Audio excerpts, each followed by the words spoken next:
Hello, hello, and welcome back to On Air with Dr. Pete. As you know, I'm Dr. Pete Economo, and I am thrilled to have you back at an episode about happiness. And here's the thing: happiness is not guaranteed, and happiness takes work. One thing that I've recognized in the work that I do is that it is way easier to feel not great when compared to feeling happy.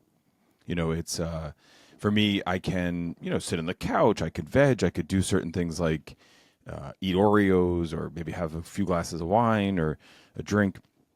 Those are things that are easy to do, and they actually make us feel worse. Like alcohol is a depressant, so while it allows for us to numb and kind of escape certain things, inevitably you will come down, and the down is harder. That's really the cycle that we find in the substance use literature, that you chase the good feeling to escape whatever it is and to numb, and the next morning or the next moment you're actually feeling worse. And so while it does give a little temporary relief, I'm going to give you that, the long-term effects are going to be there. So happiness takes work. That's not pessimistic. It's just commit to it. Don't expect that all of a sudden you're just going to feel joy. It is not guaranteed. What I will say is, my mom always says that you can't say trust me or guarantee anything really, but I will say that if you do commit to things, and actually make an action plan towards joy, you can create it. And that's what I always kind of focus on with my clients, is like, how do I create joy? Joy will not just land in my lap. I need to create joy. So there's an article from the BBC, and I'll actually share with you. I really only read 3 news sources. And so this is one of the things that in today's world, just know where things are coming from. I mean, I'll go on social media, and but I won't believe everything I see in social media. You have to be mindful of that. And okay, here's your first tip: social media will decrease joy. So there might be moments of joy within the sort of scrolling, because you get this, like, you laugh, someone has a joke. For me, I love when people fall.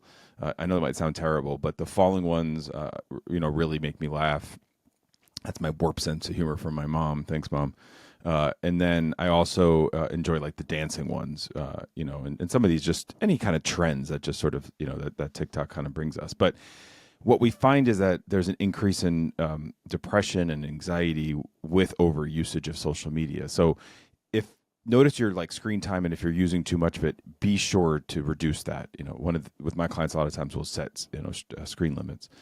So you can get some news from there. I'm not going to say like none, but if that's your only news source. And so BBC is one of them. I also do the Star Ledger, which is a New Jersey-based one, and then New York Times, and then the sports ones. But anyway, so BBC, as the year turned, published an article, 8 Ways to Stay Happier This Year According to Science. And I know, see, the thing about even that, right, that article and that title, you click it because it's like happiness and science, and you're like, okay, this is real. And so that's the things that publishers and editors are looking for today, is what will it take to get you to click?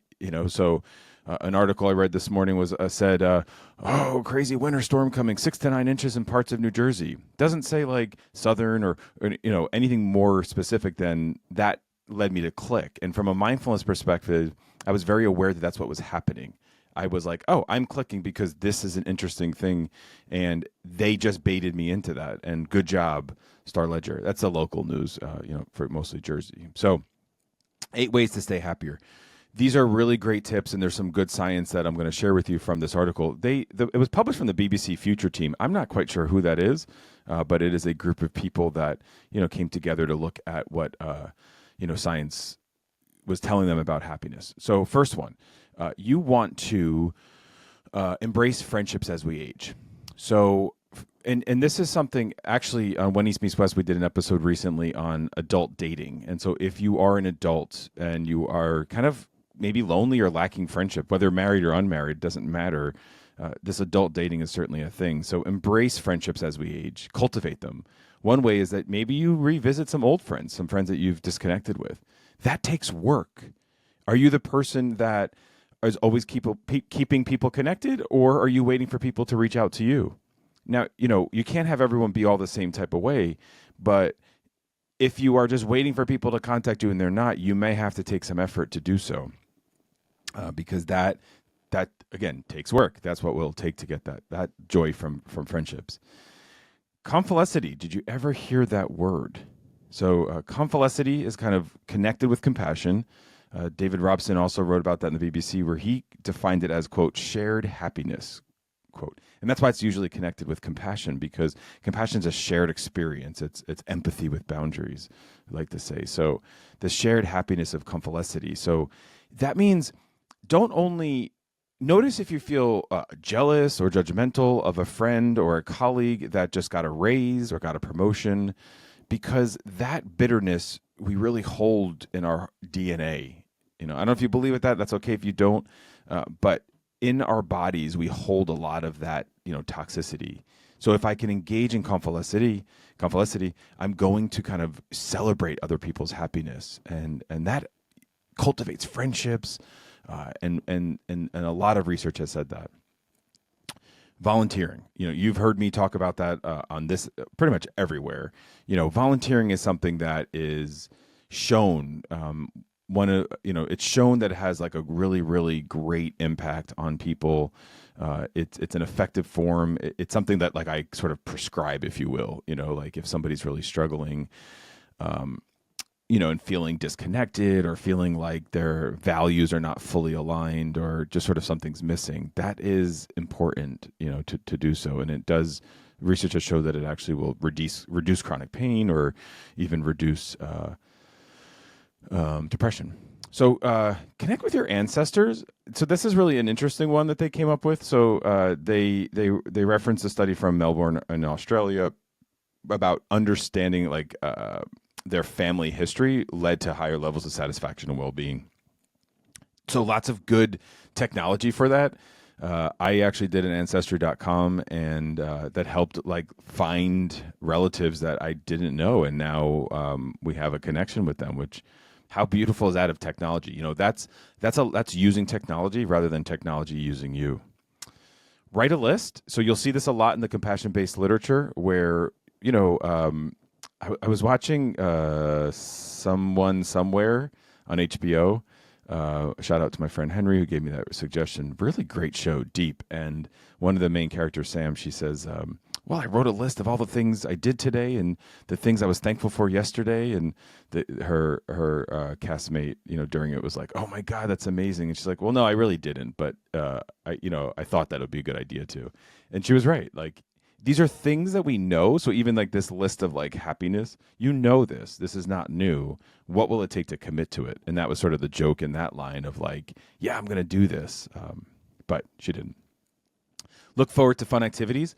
That is something that in today's world, you might just be, go, go, go, an Uber for your children, just sort of on a hamster on a wheel when it comes to work. What are you looking forward to?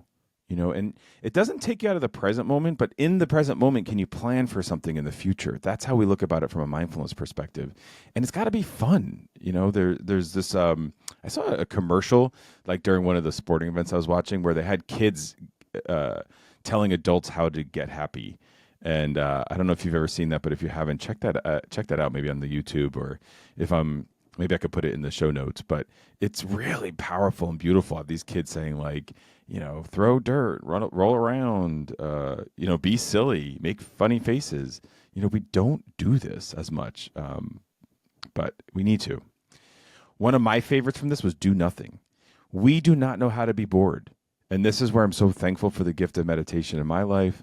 And just with technology today, we do not know how to be bored. I say that over and over again with the athletes and clients I work with, because you and I, if you're around my age, we stood in line. We waited to board a plane. We waited to check out with groceries, and that's all we had. Maybe we had some like trashy magazine to read because it was like on the way out, and thought about that chocolate bar or gum or something. But that is a real problem today. We don't know how to be bored. So challenge yourself to do nothing.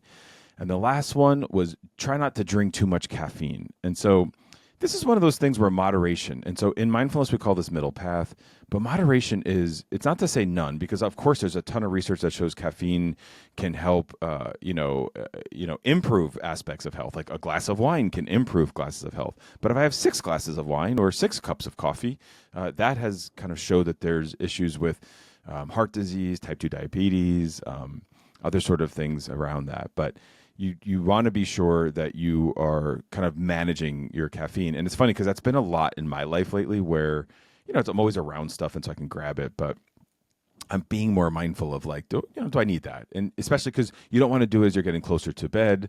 This point in my life, I could have a cup of coffee like after dinner and I would still go to bed.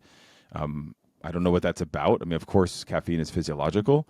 I do think I have a pretty rigid and strict, sleep hygiene, which certainly helps. Maybe we'll do an episode on sleep hygiene and how important that is. But thank you, BBC Future Team, for putting this out there. Each of these points was backed by additional studies. I just kind of talked about some of them that I knew, and so it's just something that I wanted to share with you because I want people to feel joy. It's unrealistic to think you'll always feel joy, so you have to be ready for the moments of down when you don't feel joy. But overall, it takes work to create joy, and that's why I always say create joy, do joy. It's action. It's not that it just lands, at your front door. So embrace friendships as we age. Practice convalescity, so where you think about that kind of shared happiness with others, celebrate others, volunteer, connect with your ancestors or your family history, write lists down of things you're thankful for or things you want to do fun things and schedule them that you're like looking forward to. Try and drink less coffee, be mindful of your caffeine and just what you're putting in your body, and learn to do nothing.